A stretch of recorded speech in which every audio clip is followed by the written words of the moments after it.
Greetings all. Thanks for being here tonight. Just a little welcome. I'm Amy, or also known as the modern day Sybil. I've been researching so much around Sibyls and the great mothers, and I'm learning a lot. It's fun. And tonight we go into linking the cats or lions to the matriarchal system in nature, because if you've been following my last few videos for the last few weeks, I bring in the animals because one of the sayings that we've heard is we learn from nature. The best teacher is nature. And what you find in nature is that pretty much everything is female ruled, from plants to insects to mammals and animals. And tonight we go into the cats or the lions. And this is fun because I discovered some things I didn't know, and hopefully you will along with me. And I even included domesticated cats because my cat, who is older, she's about 14 years old, 15 years, and tiny, kind of petite. My big dog that weighs like almost 80 pounds and is probably, I don't know, 10 to 15 times bigger than her, is terrified of her. So I learned some things about the domesticated cat and why our dogs might be intimidated by them. And there's several videos on YouTube of the cats stare down and their dogs' reactions is pretty funny. All right. So we're going to start with the lioness. The lioness. So many of us already know that the lioness runs the pride. She is the decider as far as where they go, what paths they have, and they can have really big ranges of land or territory compared to some of the other cat family groups. Okay, but she is the center of the entire cat family, the lioness. She is the center. They're foundation of the pride, and they are a matriarchal core. A lot of times their daughters will stay with them up to 15 years, 10 to 15 years, and they decide, and it's mothers, daughters, sisters, and grandmothers. So you'll also see sisters hunting and hanging out together. They also share nursing. Greetings. Thanks for being here. They also share nursing and taking care of the cubs. And the lioness will unalive for her cubs. This is why, if you've seen the, I don't want to reference anyhow, but if you've seen stories about lions, the male lion will try to come in and get rid of the cubs because of the lioness's protection over their cubs. So they collectively choose, the females collectively choose where the pride sleeps, their migration or territory shifts, and which males are tolerated. And that's the word they use, tolerated, because they don't really need them in the pride. And also because of their, depending on their chosen male, they'll try to get the cubs. So the lionesses are very particular. They're the primary hunters. Many of us already know this. They perform many maneuvers, and then they teach that to their sisters and daughters. And most of the hunting is done by the females, 80 to 90%. And then they teach their cubs how to stalk, wind direction, how to hide wind direction so they can, kind of mute their scent to what they might be hunting, and to read body language of whatever they're hunting. She is the provider and the strategist. She's the one who figures it all out. They are collective motherhood. I've already mentioned that they will nurse each other's young, but also they will synchronize birth cycles. Isn't that interesting? Because, we synchronize our moon cycles. It's pretty interesting. Anyhow, the cubs are raised by the pride, not by one mother. So it's literally a community, a village raising the cubs. And then the older lionesses often plays grandmother roles to teach societal rules. So there is a matriarch, there is the grandmother, so to speak. All right. And then the eldest lioness is the matriarch. She's the oldest female, is typically the one who remembers hunting grounds, maintains alliances between her daughters, decides movement when food is scarce, breaks up fights, mediates mating and male access, and leads evacuation when threats appear. And if something happens to her, the pride has to reconfigure, showing the importance of the female and the matriarch, the grandmother of the group. They are the first line of defense. So we've heard stories of the male lion being defense. Well, they are with certain, within a certain area, within their territory. The males defend external threats, where the females defend against everything else. That includes hyenas, rogue male harassment, environmental danger, and protecting the cubs during male takeovers. So, and I already mentioned they will unalive themselves for their cubs. Female rows, now that is the lioness, specifically the lion. So I wanted to know about some of the other ones. So here's leopards, the independent huntress, solitary, not social. Females choose their home territory and overlap with multiple males. This is, again, I just want to clarify, these are leopards. And they are single mothers, protective, extremely protective.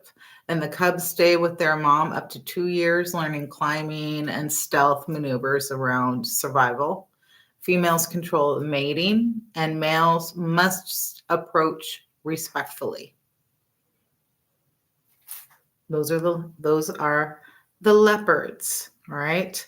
They embody what I consider like their sovereignty. We talked a little bit before around some of the other animals in my last videos, and they were extremely independent female. This is where there's still a pride or a group, so to speak, but they're not very social like the lioness is. Okay, then we move into the tiger. They hold larger territories than the males, the females, the tigresses. They hold larger territories than the males. They raise cubs alone and teach them to swim, ambush, and track. Daughters often settle into a strip of the territory of their mother. This is a subtle matriarchal lineage. And mothers take dens in caves and brush so that they can see who's approaching. Okay, then we move into the cheetahs. The cheetahs are the strategic sisters and independent mothers. It's just amazing. The more and more, wait till we get to the goddesses. Wow. Okay. Females roam huge areas, often 300 to 800 square miles. That's a cheetah. Okay. They raise their cubs alone, but use teaching by modeling, showing the cubs how to chase, but not actually catching their prey. That's kind of cool. Sisters may travel together for years. That is cool. Maybe it's like the cheetah sisterhood. Cubs stay until about 18 months and learn high speed coordination. Cheetahs show a female-led teaching and mobility matriarchal nomadic group or energy. All right, then we get into the small cats, and this includes bobcats, lynx, jaguars. They include mountain lions. I feel like that's a little unfair because mountain lions and pumas are they're big. Wildcats, those are big, okay? But they're not included in like the lion or the cheetah, okay? Females control that territory. Males also overlap with multiple females. That's similar to some of the other, I think that was the tiger group. Females choose which males to be with, and they're usually based on strength, territory quality.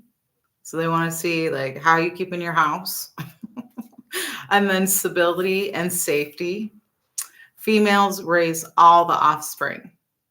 No male child care in 99% of small cat species, where you'll see that in the bigger cats, where there is a little bit more male child care, but not as much. Mothers teach stalking, certain techniques in hunting, environmental knowledge, and communication cues. Daughters inherit the territory. This is with the animals. This is with animals. This is with cats. They inherit their mama cat's territory. Okay. And this is mountain lions, bobcats, lynxes, servals, and jungle cats. So that includes also, I already mentioned the puma. That's about as matriarchal as it can get as far as within the smaller cats. And females choose separation or alliance. Cats are solitary, but females make exceptions. Sisters may hunt or share dens temporarily, and mothers and daughters often maintain alliances.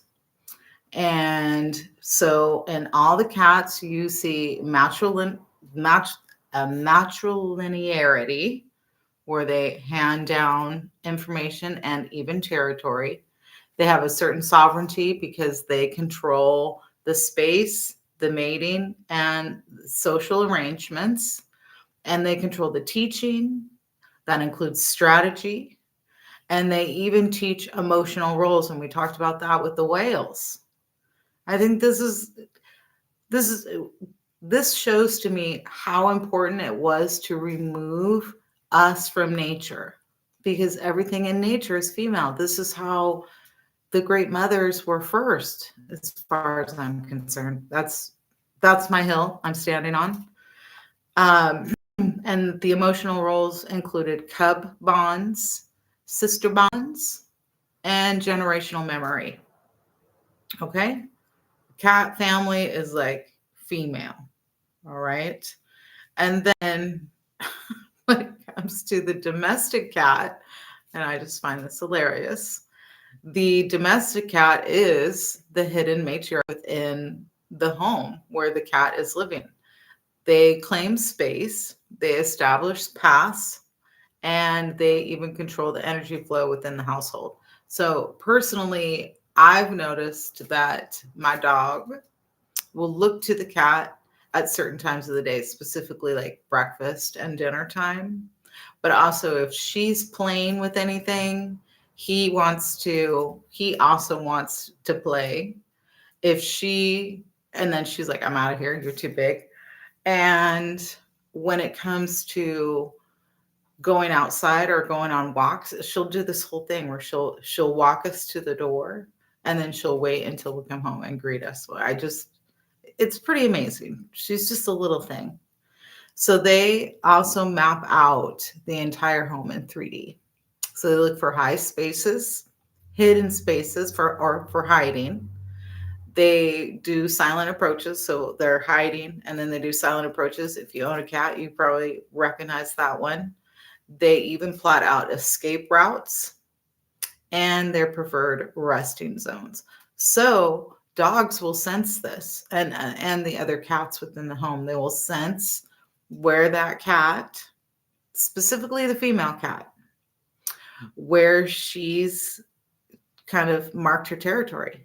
And they will do things like, you'll see cats who will rub their faces on the corners, rub themselves on certain things around the house. They're literally marking their territory, and dogs know that, and they respect it. Dogs have a reaction time of 70 milliseconds, where cats have a reaction time of 20 to 30 milliseconds, which is half the time. So they're twice as fast as dogs as well. And the theory is that they know that. I'm just laughing because I picture my dog with my cat and how he responds, because it gets close to her and it pulls away real quick, like, hey, are you going to get me? And she's just like, leave me alone. Okay. They also don't bluff. So female cats will warn one time. There's no, I'm going to let you slide a few times before I attack. No, you get one warning. And dogs also know this. She stares, she'll freeze, she twitches her tail. I recognize that one. She lifts a paw and she hisses. And the dogs are like, oh, I don't know I know what that means, but I don't know exactly what that means. The dogs are much more pack, and they go off of the cues of the other dogs, specifically the female, the mother, where when it's with the cat, they don't really know how to read them, other than they're super fast, their claws hurt, and I don't want to test them. So that's the short part of the so-called queen's energy of the cat within the house. She's also confident, very independent, non-negotiable, calm but commanding, and self-contained. And dogs don't really know how to approach that. They're looking for approval. And they don't care who approves. You have to kind of earn cats' respect and love. Okay. All right. So, and also cats have an ultrasound communication. They have micro body movements. We already talked about the tail flips and how the cat will stare, and the paw. So they'll also use their ultrasound communication to give kind of like an electromagnetic sensitivity energy cues. So you might notice when your cat is feeling kind of frisky and stuff, how their body language changes to them when they're mellow or sleeping, to also when they're ready to eat. You will notice those kind of things. Whereas, anyways, I'm not going to compare because obviously they're different, but they also control access points. So like I said, my cat will like wait for us to leave and come back at the door. So they hang out in doorways, hallways, near the food bowl, the couch, and the bed. And the other animals around the house recognize this, even the humans, right? Like, don't disturb the cat. Okay. So those are some just basics around the cat animal, matriarchal, feminine energy, and female reverence, so to speak. Okay, so now we're going to move into the deities. And I specifically looked for lesser known goddesses because most of us are aware of Bastet and Sekhmet. I find a little irony with Basset's name because we have a Basset hounds, and there is a link to hounds being a protector with Basset, but that isn't as prominent as her link to cats and lions. And then we also have Sekhmet, and we know the story around Sekhmet. Well, a lot of her story comes from lesser known goddesses that have been either kind of erased or just that those deities were kind of risen above them, and not a lot of information is around these deities. So we have Menet, Menhit, also known as Menhit or Menhet. This region, this goddess is known in Nubia and Egypt. She is a war lioness, defensive shield, and holds a solar eye. She is lesser known because her story was absorbed into Sekhmet's story and Neith. She's important because she is one of the original Nubian lioness deities before Egypt's standardized pantheons, where we see more familiar, or not more familiar, but more known deities, goddesses. She's represented as the stalling of chaos. So we know the story of Sekhmet, so you can see the connection, or kind of like the stretch between the two, the original and then the more known to us now. Her name means she who does some very warlike things, and also the opener of ways.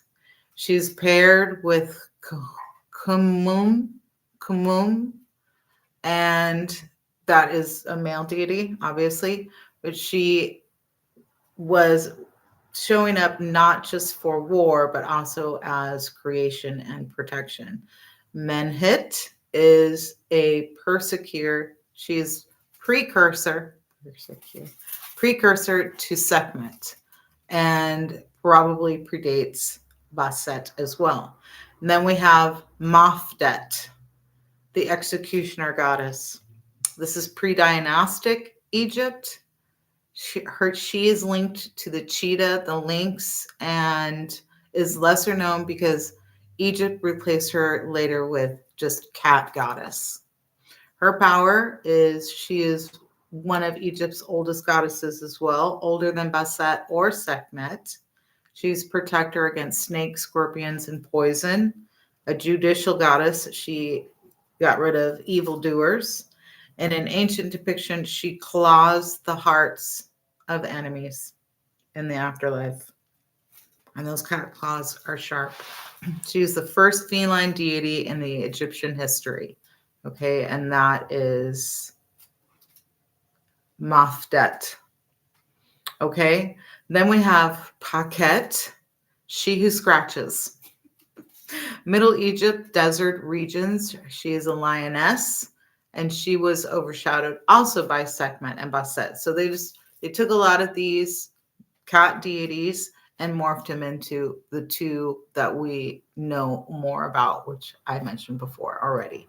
So her temple is called the Cave of Cats. Her nature is she's a desert huntress. She was a fusion of Bastet and Sekhmet. So Bastet is considered more gentle and Sekhmet is considered more fierce. So she has both of those included in her nature. She's protective for travelers and women, females, and associated with meteors and falling stars. So as I told you before, I'm starting to see a lot of these stories linking to star stories.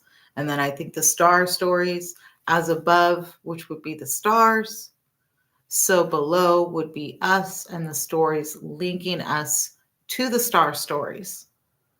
Have we thought about that one? Just throwing that out there. That's my theory.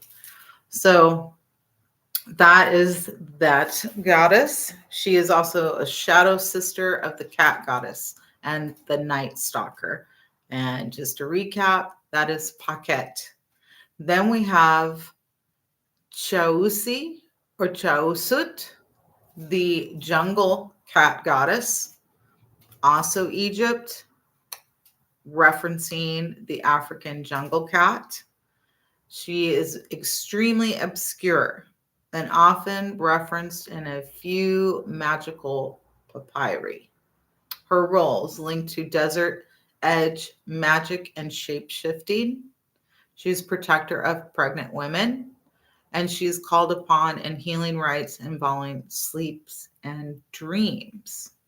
And she shows that the Egyptians recognize multiple cat forms, not just the domestic lion or the domestic cat. Ashira. Did you know this one? Ashira.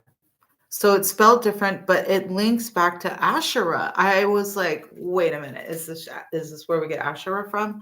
So Ashira or Ashurtra,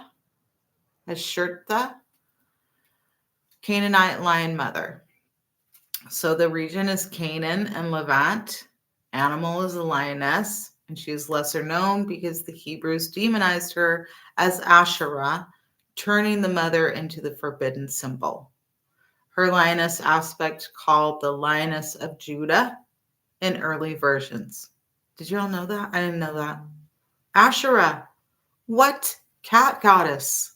Lioness goddess. Okay. Mother of 70 gods, a cosmic matriarch. Her symbol is the tree and the lioness. The tree of life guarded by the female mother or the feline mother. She was erased with surgical precision and then created to be turned into a demon. Like, oh my gosh. Okay.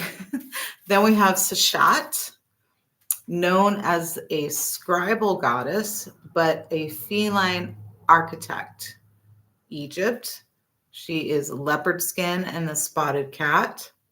Her hidden feline sign is she wears her hidden feline side is that she wears a leopard skin mantle, symbolic of ancient matriarchal shamanism. Her earliest form shown as a lioness-headed scribal deity.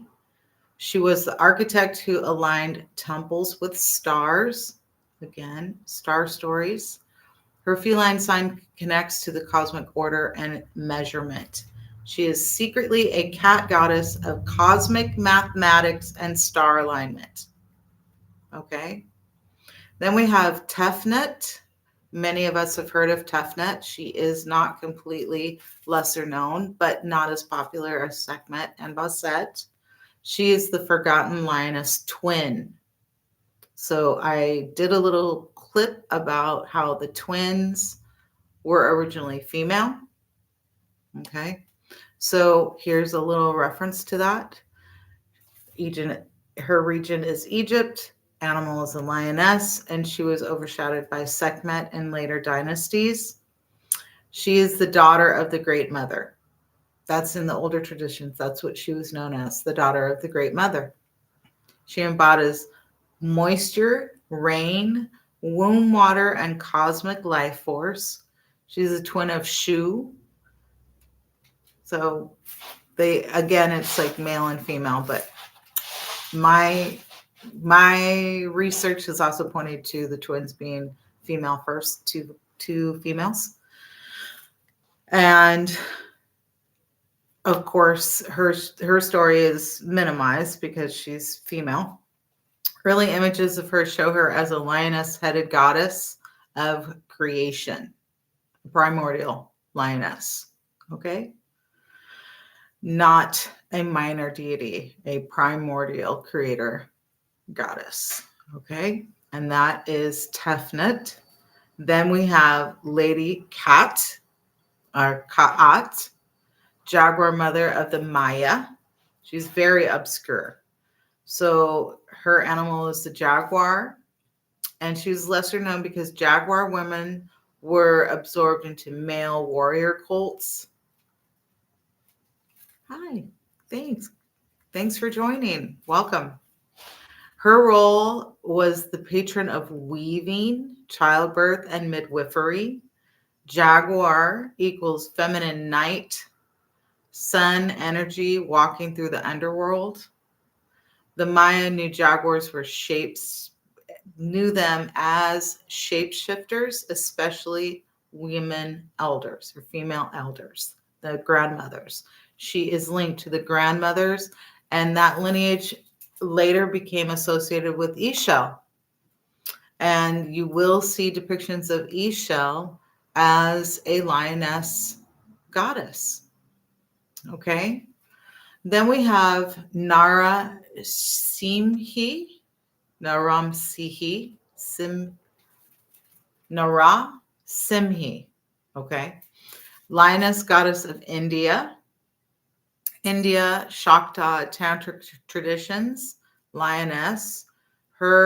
She is lesser known because her male counterpart, Nara Simha, became the prominent one, the male, overshadowed her.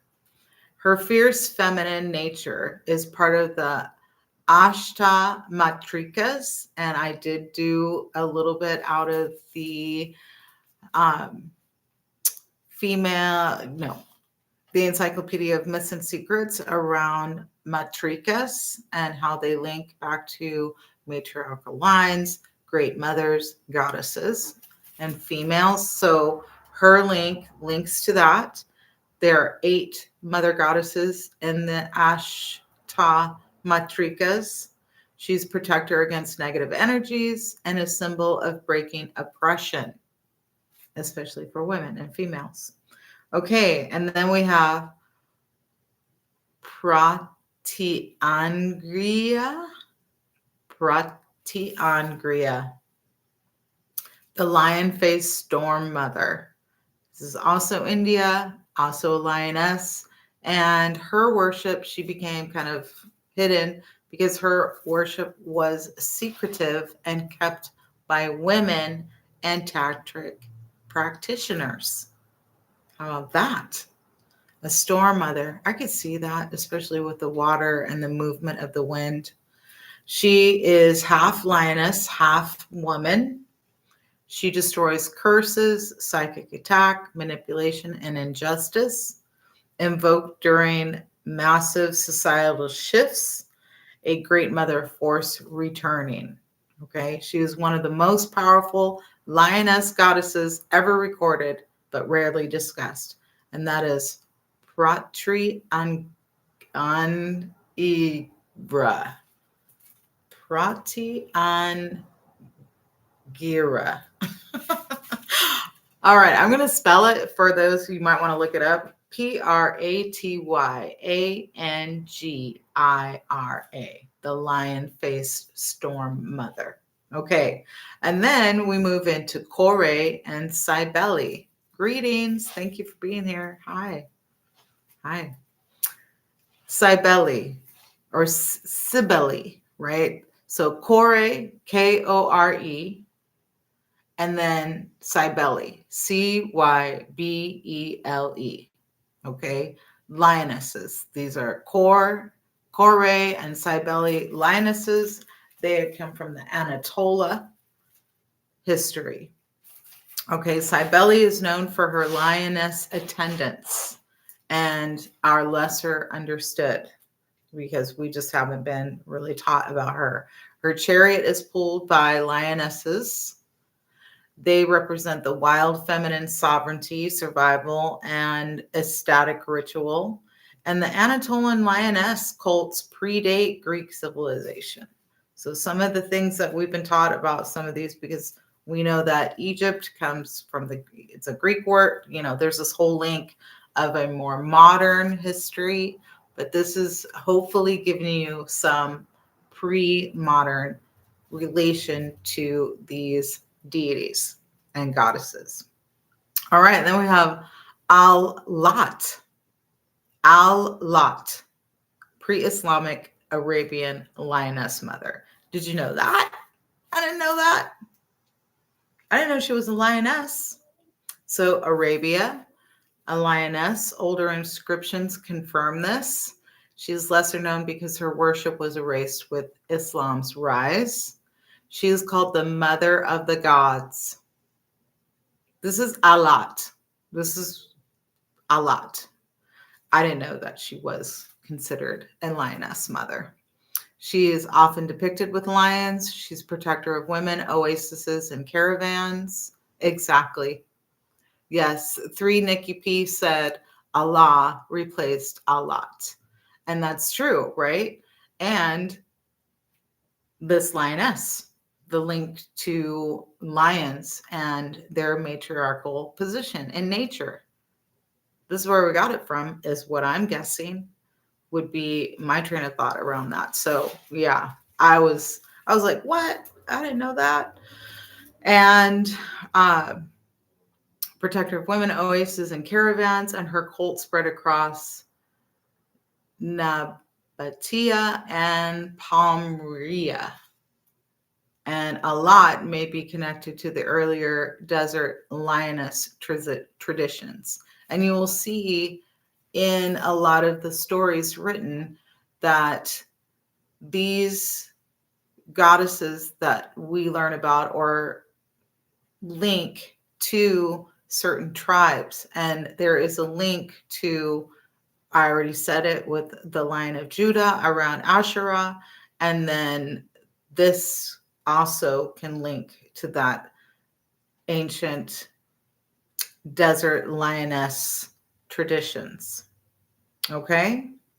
So we have the lioness, the cat, the leopard, and the jaguar were all the mother in warrior form.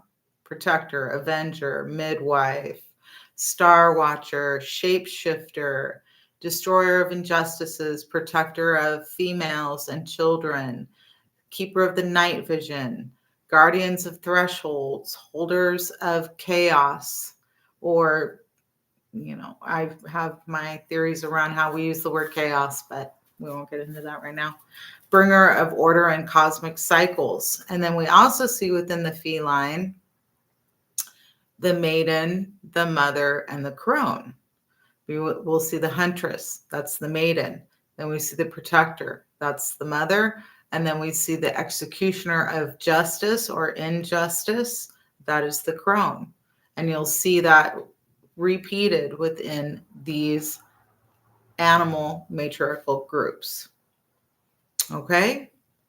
So then just a tiny bit, because I like to go into the stars and how they link back to our stories. So with some of the stars that I've already spoke about when it comes to the Pleiades are represented by the 7 sisters, and especially felines. I didn't know this part, because the Pleiades were seen as the mothers of time, the 7 sisters, the cosmic womb of creation, and the keepers of agricultural and spiritual cycles. They were also accompanied by a big cat. I had not heard that story before. And Mayan and Andean connections, we have the jaguar mothers. So if you are a member, you've seen some of the videos where I go into the dark star maps, and I talk about, there is a place in South America that is named after the puma. And the theory is that that city was formed because of the stars above it, which is supposed to be the puma. And the puma is actually a dark star constellation. If you don't know what I mean when I say a dark star constellation, the Milky Way is a great example, because instead of recognizing the stars that you see in the Milky Way, the dark star constellations is the part of the Milky Way that is dark, that does not have stars that actually outline the dark part of the Milky Way. So our ancient mothers, our ancient great mothers, watched the stars very well and had stories and links to what are called dark star constellations. And the puma is one of them, especially in South America, or the jaguar. It's also known as the jaguar. So I've linked this with Mamakoto, and the Mayan considered the Pleiades to be a connection to the jaguar mothers, the night sun, and the rebirth of souls. So the jaguar is the star traveler, and the Pleiades are the star womb and where things created. And then also link back to Ishel, and also Lady Ka'at that we talked about already. And then Sirius. Sirius wasn't always known as Sirius. It had a different name, and it used to be called the Lioness Star. Did you know that? I didn't know that. Or Soapdet, okay, embodied as a female deity, Soapdet. And before she became the goddess Sotis, she was a lioness star. The rising of Sirius signaled the Nile flood. We've talked about this. Flood renewal equals great mother. Sekhmet and Bastet were both said to drink from the waters of Sirius. So Sekhmet's star identity is also linked because of the color of Sirius. Sirius is supposed to be considered the hottest star in the night sky. So the link to the lioness was that fierce purification or protection and rebirth. Also linked to the floods, but her name was also she who is powerful and she who brings the heat. That links to the hot part of Sirius. And then Orion, the lioness guardian of the hunter. So before Orion became the hunter, Orion as a male hunter, Orion was recognized as a lioness, a feline guardian, and the mother of the stars. Okay, so Egyptian sky lore, Sa or Osiris is said to be guarded by the lioness. The lioness is often Sekhmet or Tefnut. And some coffin texts describe the lioness who walks in front of Sa, meaning the pathway through Orion was protected by a feline mother. Okay, and then let's see. Yeah, a tiny bit more around the stars. The Mesopotamian link is Orion. Before the Greeks named Orion, older cultures saw a lion. Orion, a lion, okay? Lying about Orion because Orion used to be a lion. Huh, that's a fun one. A lioness-headed goddess and a female feline archer. Not just an archer, but a feline archer. And then that became masculinated, right? And she was also, the lioness was considered, and this is in across cultures. This isn't just Egyptian, or this is both our side of the planet, so to speak, the Americas side, and also the African side. There is the felines being guardians of travelers and thresholds, protectors of the dead, guardians of star portals. They protect initiates and star travelers. They represent the night sun, and they walk between dimensions. And we already know the link between domesticated cats and cats in general, and how they can see things we may not always be able to see. They are also linked to in many of these. So when I was researching this, there are tons of photos, especially with Alat, where there are moon symbols and star symbols linked. And there was another one. I think it's, well, the scribing lioness also has the plume star represented above her head. It could represent a plant, it could represent harvest, but mostly it is also a link to the stars. So you will see representations of both the moon and the stars with a lot of these goddesses. And then the link to the cat's eye and the symbolism linked to Ra and the eye of the mother, and also considered a portal. And then this is also the link to the cat's eye, and also known as even the stone tiger's eye. Okay? Cat mothers guard portals. We know there are other animals that guard portals, but this is today's. Okay?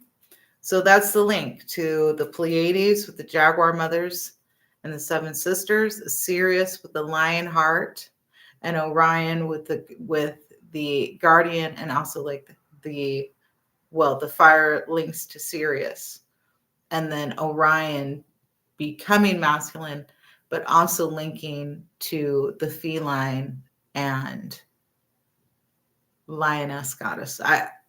This is so cool, just kind of learning all this stuff.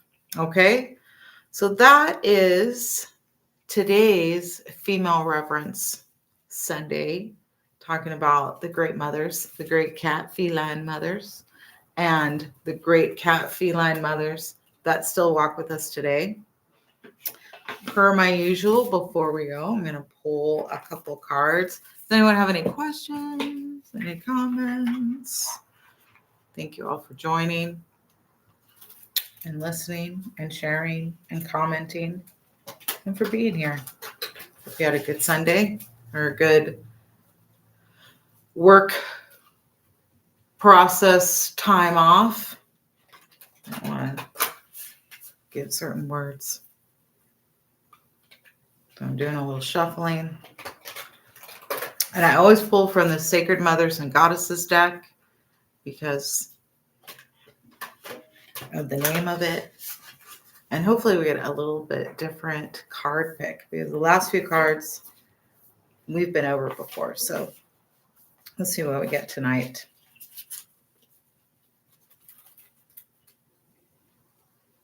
Thanks.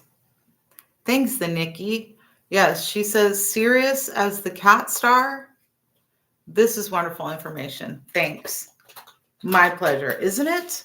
Man, each time I've done whole videos around Orion and it linking back to Artemis, but I was doing a little research tonight and I did see a word link to,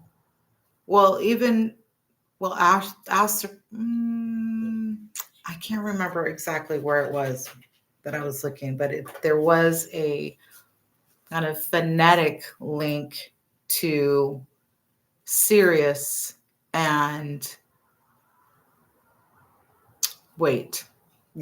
I'm linking it to Orion and Artemis, because before it was Orion, but after it went from Sopdet, and this is Egypt, so that's Sopdet and Wajet for Sirius, and then it changed its name, or its name got changed. And then we see that also with Orion. It's had many different names. I didn't know it was also a cat warrior first. What? All right. Card for tonight. Hera. Amplified awareness. And then we'll pull from the bottom of the deck as well. Hera. She got a bunch of lilies around her, night lilies. She got a few roses. She's definitely got an amulet around her third eye area. Amplified awareness. So just pulling this card, my guess is there's a link to the awareness of the third eye and maybe a link to lilies.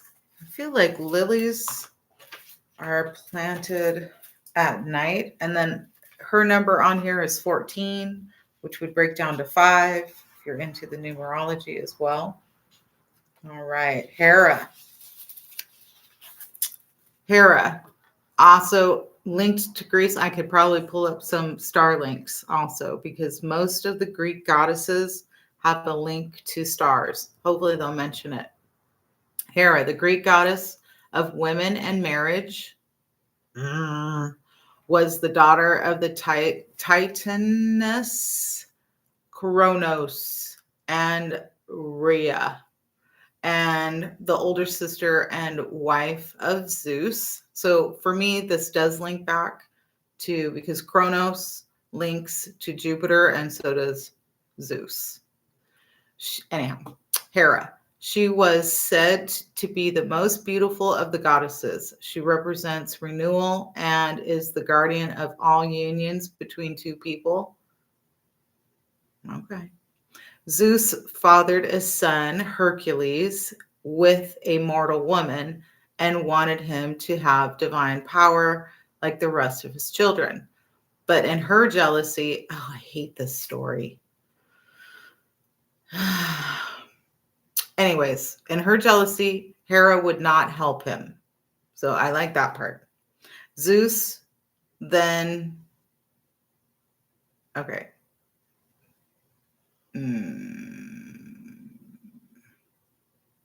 Yeah. Zeus then manipulates Hera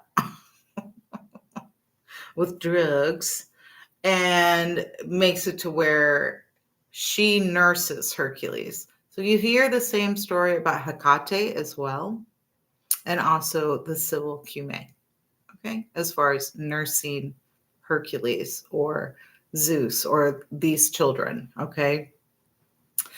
So as she did, drops of her milk fell into the ground and became gorgeous calla lilies. That's the link to the lilies, okay? And they were supposed to be radiating her beauty, Hera's beauty. So she links to protection for women and also union, and helps with thoughts and feelings around jealousy because she apparently overcame what Zeus put her through. I never like the stories where it's like, oh, she was manipulated and like forced into a situation. But that's the story. I feel like that's got to be manipulated as far as I'm concerned. And she is linked to emotional work and amplified awareness. So also the connection to, let me think about this for a moment. Oh, there we go. Dreams and manifesting rituals. Okay, that's a little bit about Hera. And then what's at the bottom of the deck? We have Sulis Minerva, who I have done a video on, but I like to bring the bottom of the deck, justice and healing.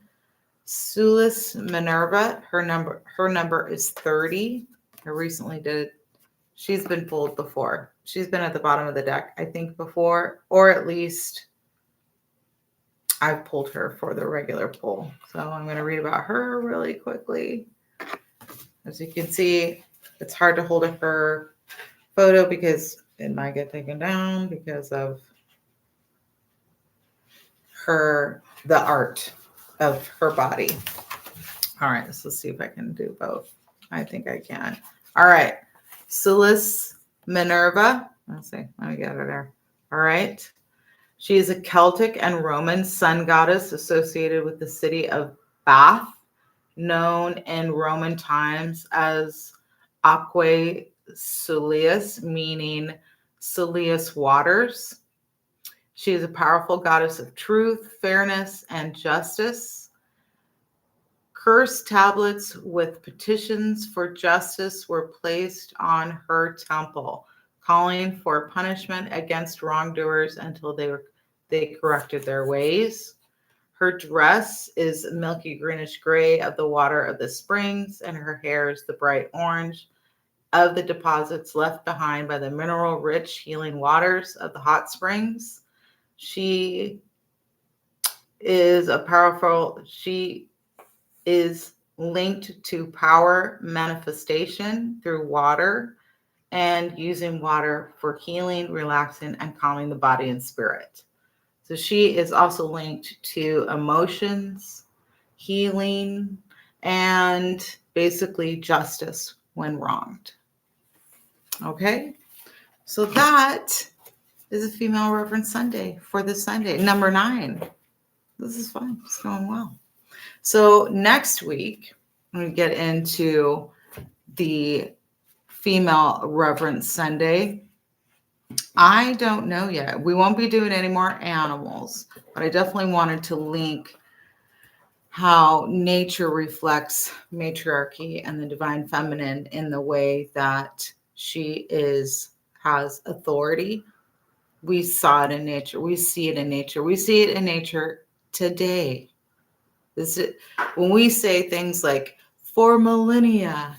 Well, the animals have been doing this for millennia, and no one's had to teach them how to do it. This is how they do it naturally. This is already how it was meant to be. Females and the great mothers in nature, and we are nature. We are also part of nature.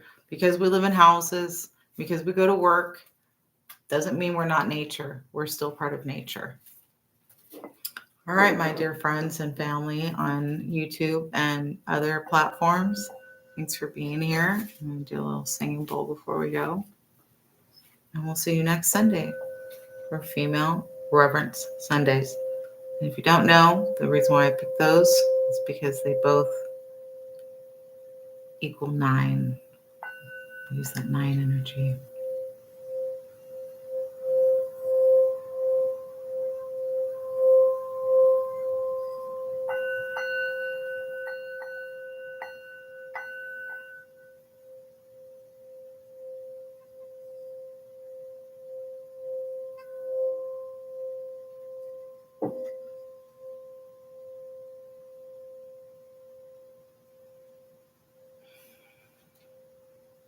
Okay, until next time, may the Great Mother be with you.